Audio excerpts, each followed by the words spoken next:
16 दिसंबर 2012 काली सर्द रात है। दिल्ली की सड़कें ठंड में सिहर रही हैं। सिनेमा घरों में इरफान खान की मशहूर मूवी लाइफ ऑफ पाई का रात का शो चल रहा है। शो देखकर लोग बाहर आते हैं। उनमें से एक है 23 साल की मेडिकल स्टूडेंट ज्योति और उसका दोस्त अवनींद्र। वो दोनों घर लौटने के लिए साधन ढूंढ रहे हैं। रात गहरी हो चुकी है। पब्लिक बसेस भी बंद हो गई हैं। तभी एक प्राइवेट बस उनके पास आकर रुकती है। बस में एक अजीब सी शांति है। ड्राइवर खिड़की से झांकता है और जोर से पुकारता है, भाई बैठ जाओ बस में, आपको घर पहुंचा देंगे। इस वक्त कोई भी साधन मिलना मुश्किल होगा। अवनींद्र और ज्योति थोड़ा हिचकिचाते हैं।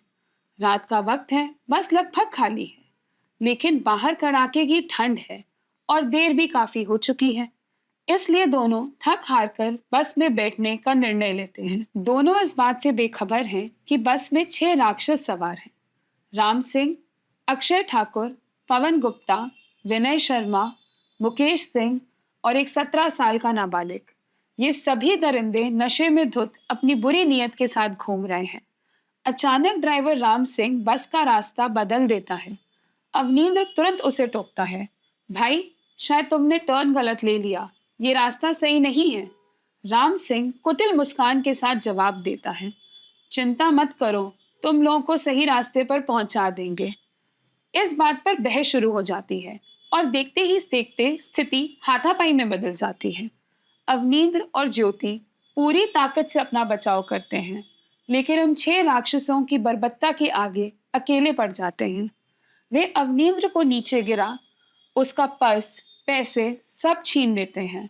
फिर ज्योति को खींचकर बस की पिछली सीट पर लेकर जाते हैं। वहां उनकी नजर एक लोहे की रॉड पर पड़ती है। पहले वो उस रॉड से ज्योति को मारते हैं और फिर बारी बारी से उसका रेप करते हैं। दरिंदगी की हदें तब पार होती हैं जब वो ज्योति के अंदर उस आयरन रॉड को डालकर उसकी आंतड़ियां चीर देते हैं।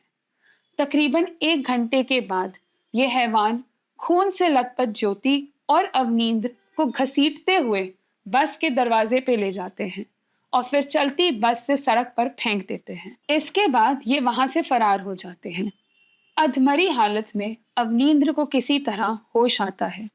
वो सड़क पर रेंगते हुए लोगों से मदद की गुहार लगाता है। काफी कोशिश के बाद एक रिक्शा चालक रुकता है जो उन्हें फौरन पास के अस्पताल ले जाता है। ज्योति को बचाने की पूरी कोशिश की जाती है। वो आखिरी दम तक लड़ती है। अपनी माँ को कहती है, माँ मुझे मरना नहीं है, मैं जीना चाहती हूँ।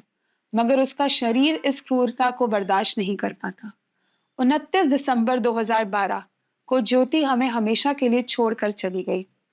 ज्योति के साथ हुए इस हादसे ने पूरे देश को सदमे और गुस्से में डुबो दिया। ज्योति पूरे देश की पुकार बन निर्भया बन गई।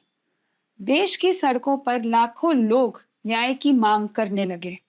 इस जन आंदोलन के दबाव में सरकार ने कानून में व्यापक बदलाव के लिए जस्टिस वर्मा कमेटी का गठन किया।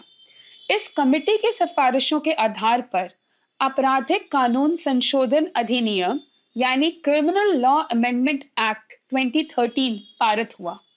इस एक्ट ने बलात्कार की परिभाषा को व्यापक बनाया, सजा को और भी सख्त बनाया।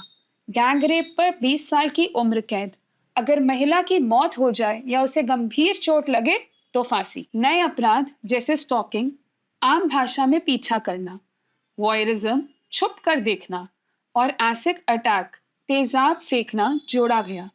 फास्ट ट्रैक कोर्ट्स का भी प्रावधान बनाया गया। Prevention of sexual harassment at work place यानी कि कार्यस्थल पर यौन उत्पीड़न रोकथाम अधिनियम को मजबूत बनाया गया। हर कार्यस्थल में शिकायत समिति जो 90 दिन के अंतर्गत फैसला सुनाएगी अनिवार्य करी गई।